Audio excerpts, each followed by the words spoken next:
Hey, it's Anthony Bresnikan here with Entertainment Weekly, and we're at Comic-Con 2013 with the gang from The Mortal Instruments, City of Bones. Welcome, everyone. So we have Cassie Clare, the author. We have Lily Collins, who stars as Claire Frey. Jamie Campbell Bowers, Harold Swart, the director. Kevin Zegers, Robbie Sheehan.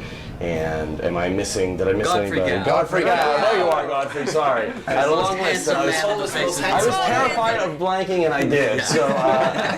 So Lily, your character is a shadow hunter. It's like a half human, half angel. But this is something that's news to her, right? So how does the story begin? The story begins with Clary just thinking that she's a normal teenage girl living in Brooklyn, and she goes to a club one night with her best friend Simon and witnesses these three shadow hunters killing what she thinks is a normal guy, but is really a demon. And kind of this whole world opens itself up to her, and she follows this character Jace that Jamie plays into this kind of world of the unknown, and finds out she's one of them, and all hell breaks loose. So Jamie, you are a shadow hunter, but he knows it. He's an expert at this. So he's sort of her mentor, right? Yeah, almost like her mentor. I suppose we go through the story. We follow the story through Clary's eyes, and he introduces her and sort of tells her that she is a shadow hunter. And I think day by day she sort of has to learn to live with that. Yeah. So yeah, kind of mentor, brother. And there's a love triangle.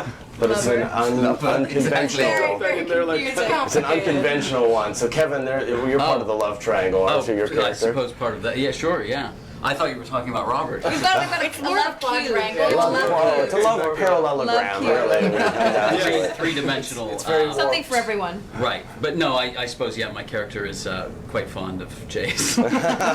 I'm fond of you too. Yeah. Fun. That's a good euphemism, right? And the story of my character sort of is sort of vaguely told in the first film, but it's something that you sort of end up finding out a lot more about him as. Yeah, there are many more books. Cassie, there are. Yeah. Tell me, what was the origin point for this story? What was the genesis point? I was in a tattoo shop in Lower Manhattan with a friend of mine who was trying to convince me to get a tattoo, and she had this huge flash book of like really intricate kind of designs, just telling me about the history of tattoos and how people had used them for centuries to protect themselves, believed they had magical powers, and started to think like, what if there was a race of people for whom these markings really worked? How would they work? Who would they fight? What would they be like? And then the next sort of idea that I had was Clary, and kind of evolved from there. Harold, what's the key to translating this story to the big screen?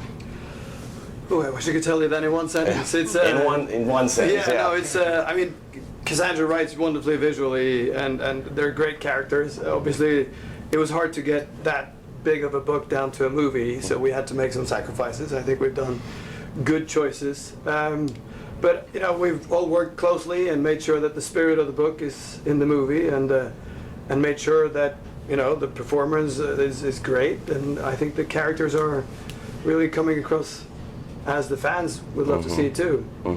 What's been the best group scene? Like, is there any sort of one moment in the film where you all get together, or? Yeah, there's the Hotel de Mort, which is like the big I mean, it's a massive payoff fight scene basically, and so we were all there like shooting in like Hamilton, right? Yes. Hamilton, Hamilton. We love that place. Oh God, love Hamilton, but not the hotel. The hotel was like a genuinely old, decrepit. Like no one had been there for years. It was moldy. It had asbestos. It had mice. I'm sure. It was like someone took the Titanic off the seafront. Yeah. Kind of cool to explore, though, right? Really cool. Not cool to be running around in shoes like this at 3 in the morning, fighting demons and fighting. And we were there vampires. Are those shoes not good for fighting demons? No. Not well. I'm pretty good at it now, but they're not ideal. Because you can just spike them with it, right? I could have. But balance. She actually managed throughout most of the film. No to be injury. Wearing just really uncomfortable looking shoes. Yeah. She combined the demon hunting and fashion. Stilettos were Yeah. stakes made out of wood. Yeah, exactly. Excellent, guys. Pierce the heart. Well, thanks for stopping by. Pleasure. Again, stay tuned to EW.com all weekend for more from San Diego and Comic-Con 2013. Appreciate it. Thanks for being here, guys. Thank you.